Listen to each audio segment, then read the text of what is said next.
नमस्कार, मैं हूं सच्चिदानंद वशिष्ठ। सज्जनों, पहले के वास्तु के जो विषय आपके सामने आए, भूखंड के बारे में बताया, दिशाओं के बारे में बताया, जमीन कैसी है उसके बारे में बताया, शल्य शोधन के बारे में बताया, और आज मैं एक प्लॉट की आकृति के बारे में बता रहा हूं। और एक नहीं, कई प्लॉटों की आकृति के बारे में बताऊं। आगे जाकर के जो एपिसोड आपको प्राप्त होंगे उनके अंदर ये भी बताया जाएगा कि किस भूभाग को कैसे सुधारा जा सकता है। लेकिन अभी आप उनका जो दोष है उसको मात्र आप जानिए। अब ये एक प्लॉट है। अब इसमें आप ये तो देख रहे हो कि एक हिस्सा बढ़ा हुआ है, एक हिस्सा यहां पर डाउन है, घटा हुआ है। ये उत्तर है, दक्षिण है, पूरब है, पश्चिम है, ईशान कोण है, अग्नि कोण है, नैऋत्य कोण है और वायव्य कोण है।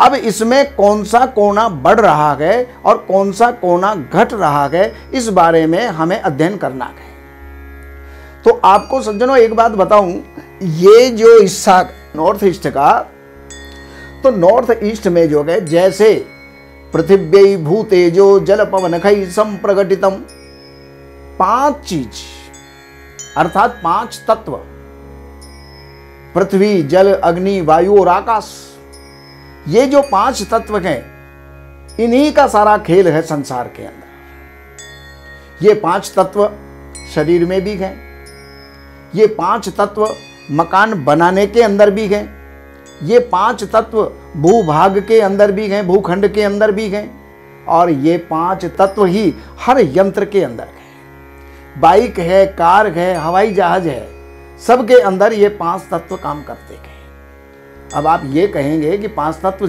शरीर के अंदर तो हैं, ये तो हम मानते हैं, लेकिन जो है भूखंड के अंदर 5 तत्व कहाँ से आ गए? भूखंड तो खाली जमीन ही जमीन है। लेकिन यहां पर वास्तु ये कहता है कि ये जो कोना है, इसको नॉर्थ ईस्ट, ईशान कहा जाता है। ये जल तत्व है, ये अग्नि तत्व है, नाम से ही जाना जाता है। अग्नि तत्व का मतलब अग्नि कोण जिसको कहते हैं, तो इसका मतलब अग्नि कहीं ना कहीं तो उसके अंदर है ही है। तो जल तत्व, अग्नि तत्व, पृथ्वी तत्व और वायु तत्व, और एक होता है आकाश तत्व, जो इसके मध्य के अंदर जो स्थान है, इसको आकाश तत्व कहा जाता है। ये ब्रह्म स्थान जो है, ये आकाश तत्व है। तो ये 5 तत्व है। अब इसके अंदर, इस प्लॉट के अंदर, अब आप देख रहे हैं कि कौन सा हिस्सा बढ़ा हुआ है और कौन सा हिस्सा डाउन है, यानी घटा हुआ है। तो इसको आप देखिए, ये जो ऐसे इस प्रकार से ये लाइन जा रही है, तो ये हिस्सा बढ़ गया, और ये हिस्सा जब बढ़ गया तो उसका अभिप्राय क्या हुआ? ये जल तत्व बढ़ गया, और जल तत्व बढ़ जाने के बाद भी यहां पर जो भी हमारे शरीर के अंदर ऊर्जा प्राप्त होती है, ऊष्मा प्राप्त होती है, पॉजिटिविटी जो भी हमारे शरीर के अंदर आती है, सब इसी कोण से प्राप्त होती है। और इसका बढ़ जाना, शरीर के अंदर 70% पानी होता है। देखिए, कोई भी चीज घट जाए तो दोषी और बढ़ जाए तो दोषी। अब हमारे शरीर में अग्नि तत्व बढ़ गया तो वहां पर क्या है? शरीर के अंदर कैसे लक्षण होंगे? उन्माद होगा, पागलपन होगा, क्रोध होगा, या फिर उसके अंदर अग्नि बढ़ जाएगी, बुखार, टेम्परेचर, ये शरीर के अंदर जो होते गए तो ये शरीर को अनबैलेंस करते हैं। अब शरीर के अंदर अगर मान लीजिए अग्नि तत्व घट गया, तो अग्नि तत्व जब घट जाएगा तो इसका मतलब पाचन शक्ति भी कमजोर हो जाएगी, शरीर की जो ऊर्जा है वो भी नष्ट हो जाएगी, शरीर शिथिल हो जाएगा, और यहां तक कि प्राणांत भी हो जाएगा। जब शरीर का अग्नि तत्व घट जाता है, टेम्परेचर घट जाता है, तो फिर बाद में सब परेशान हो जाते हैं। हाथों की मालिश, पैरों की मालिश, क्या ये वो, रजाई उड़ाना, कंबल उड़ाना, ये सारी प्रक्रियाएं, अग्नि देना, ताप देना, ये सारी चीजें उस समय पर प्रारंभ हो जाती हैं। तो जिस प्रकार से अग्नि का घट जाना भी बेकार और बढ़ जाना भी बेकार, लेकिन इस तत्व का बढ़ जाना सबसे बढ़िया होता है। और ऐसा अगर प्लॉट है तो उसको तुरंत खरीद लीजिएगा, उसको छोड़ना नहीं है। अगर 2 पैसे फालतू भी उसमें जा रहे हैं तो भी उसको खरीद लीजिएगा। ये भूभाग, ये भूखंड, ये प्लॉट, ये आपको सुखी कर देगा। अब बात आती है कि क्या ऐसे की ऐसे ही हम बना लें?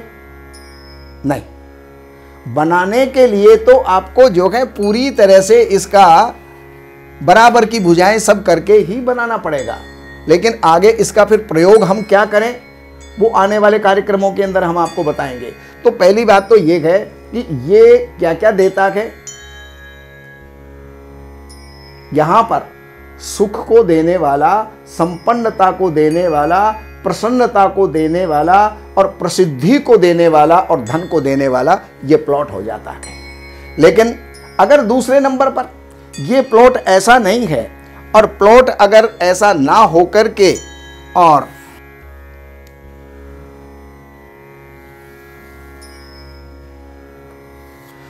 ये प्लॉट ऐसा हो गया, तो ऐसा हो जाने के अंदर क्या होगा, वो जो हिस्सा है वो घट गया, कट गया और ये हिस्सा यहां पर बढ़ गया। और ये जब हिस्सा यहां पर बढ़ जाएगा तो अब क्या होगा कि वहां पर जल तत्व की कमी हो गई, जलाल्पता हो गई। तो वहां पर रहने वाले एक तो व्यक्ति जो है बीमार रहेंगे, धन का आगमन नहीं होगा और होगा तो कम होगा, और जितना भी हुआ वो भी सब व्यर्थ में चला जाता है, बीमारियों में चला जाता है, किसी अन्य मार्गों के अंदर वो चला जाता है। इसलिए अगर ऐसा प्लॉट है और इसके अंदर ये भाग जब बढ़ जाएगा तो उन्माद बढ़ जाएगा, पागलपन बढ़ जाएगा, शत्रुताएं बढ़ जाएंगी, कोर्ट केस बढ़ जाएंगे, धन हानि होगी, मान सम्मान की हानि होगी। तो ऐसा प्लॉट कभी भी जीवन के अंदर जो है आप ना लें। अब ये प्लॉट भी जो है हमने छोड़ दिया और पहले वाला प्लॉट हमने ले लिया। अब जो है अगर कोई प्लॉट यहां से ऐसे बढ़ा हुआ है, ऐसे बढ़ा हुआ है, ये भुजा अगर उसकी बढ़ी हुई है और ये भुजा उसकी घटी हुई है, तो भी यहां पर वही तत्व बढ़ा हुआ है, अर्थात ईशान बढ़ा हुआ है। ईशान किसी भी तरीके से, चाहे इधर से ऐसे बढ़ा हुआ हो या फिर इधर से ऐसे बढ़ा हुआ हो, हर प्रकार से ये प्लॉट हमारे लिए सुखदायी होगा। ऐसे प्लॉट को हमें छोड़ना नहीं चाहिए, खरीद लेना चाहिए। तो ये प्लॉट भी आपके लिए बढ़िया होगा। धन, सम्मान, यश, समृद्धि, हर प्रकार की जो है ना आचरण, व्यवहार, चरित्रता, ये सब कुछ देने वाला है। अब एक चीज है, अब हम तीसरे नंबर पर अब हम लेते हैं कि उधर का बढ़ा हुआ भी हमको नहीं मिला, और अगर ये प्लॉट ऐसे हो गया इस प्रकार का,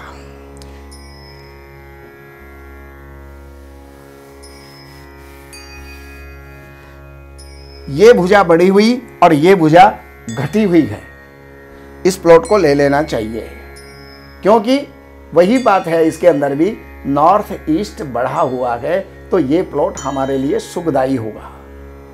तो इस प्रकार के इधर से भी घट सकता है, किधर से भी घट सकता है। अब ये यहां की बात हो गई। अब मैं एक प्लॉट ऐसा भी बता रहा हूं,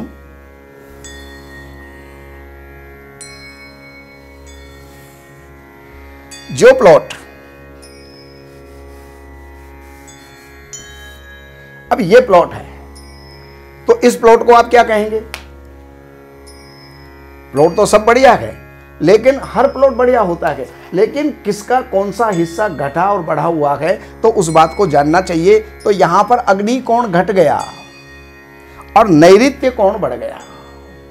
अग्नि कोण घट गया तो अग्नि कोण में अगर किसी भी प्रकार की कोई परेशानी होती है तो सबसे पहले तो उसका असर आता है बड़े बेटे पर।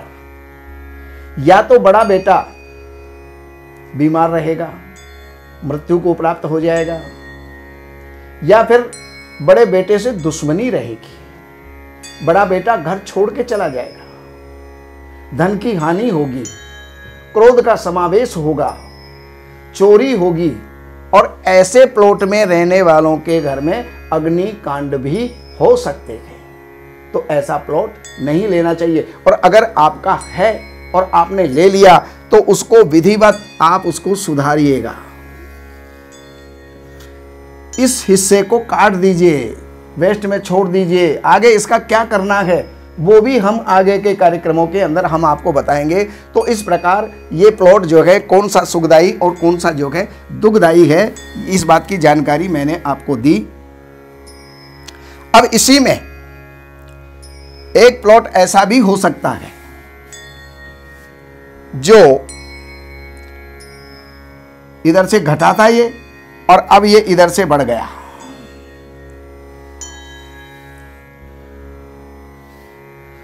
अब ये हिस्सा इधर का बढ़ गया, तो बढ़ जाने के ऊपर भी वही प्रॉब्लम है, वही समस्या आएंगी जो अभी मैं आपको अग्निकोण के घटने पर बताई थी। वही सब समस्या यहां पर आएंगी। और ऐसा ना हो करके, और अगर इस प्लॉट के अंदर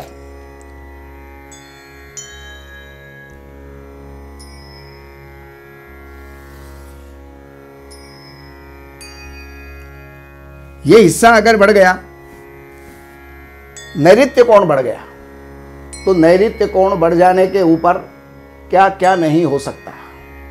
अगर उसका आपने ऐसा प्लॉट आपने ले लिया और निर्माण कर लिया तो उसके अंदर क्या क्या दुष्परिणाम होंगे, उन परिणामों को आप पहले समझ लीजिएगा। यहां पर सबसे पहली बात यह है, ये हड्डी का बढ़ना, तो वहां पर रहने वाले लोगों को हड्डी संबंधी तकलीफें होंगी। रीढ़ की हड्डी का बढ़ जाना, छल्ले जो हैं वो लूज हो जाना या हड्डी का टूट जाना, दुर्घटनाओं का होना, एक्सीडेंट आदि का होना और धन हानि होना और जन हानि होना, मनुष्यों की हानि भी यहाँ पर ऐसे प्लॉट के अंदर हो सकती है। तो ऐसा प्लॉट भी आपको कभी जीवन के अंदर अगर मिल रहा हो तो उसको सबसे पहली बात छोड़ देना है। सुधारने की बात तो बाद की है, सबसे पहले उसको आप छोड़ दीजिए, वो आपके लिए सुखदायी नहीं रहेगा। तो इस प्रकार के 16 प्लॉट हुआ करते हैं, जिसमें से मैंने कईयों की जानकारी आपको दी। बाकी जानकारियां आप हमारी पुस्तकों से प्राप्त करें। हमारी लिखी हुई पुस्तकें हैं जो अभी आपके सामने आ जाएंगी, तो उसके अंदर आप जो है जानकारी लें और इन नंबरों पर संपर्क करके और उन पुस्तकों को आप मंगा भी सकते हैं। नमस्कार। इन सब जानकारियों के लिए हमने लिखी हैं ये 3 पुस्तक। एक पुस्तक है वास्तु के नियम और दूसरे नंबर की पुस्तक है जिसका नाम ही देख करके और व्यक्ति प्रभावित हुए बिना नहीं रह सकता, धन बरसे आपके द्वार शास्त्रों के अनुसार। इस पुस्तक के अंदर प्रैक्टिकल और सारी जानकारियां, नियम और उसके साथ साथ बहुत से पौराणिक और शास्त्रीय और वेद के उपाय भी इसके अंदर दिए हुए हैं। ये 2 नंबर की पुस्तक। और तीसरे नंबर की पुस्तक है जितने भी वास्तु दोष होते हैं उन सारे वास्तु दोषों का निराकरण, रेमेडी, उपचार, उनके जो भी उपाय हो सकते हैं वो सब इन 3 पुस्तकों में हैं। तो इन नंबरों के ऊपर आप संपर्क करके और इन पुस्तकों को मंगाइए और लाभ उठाइए।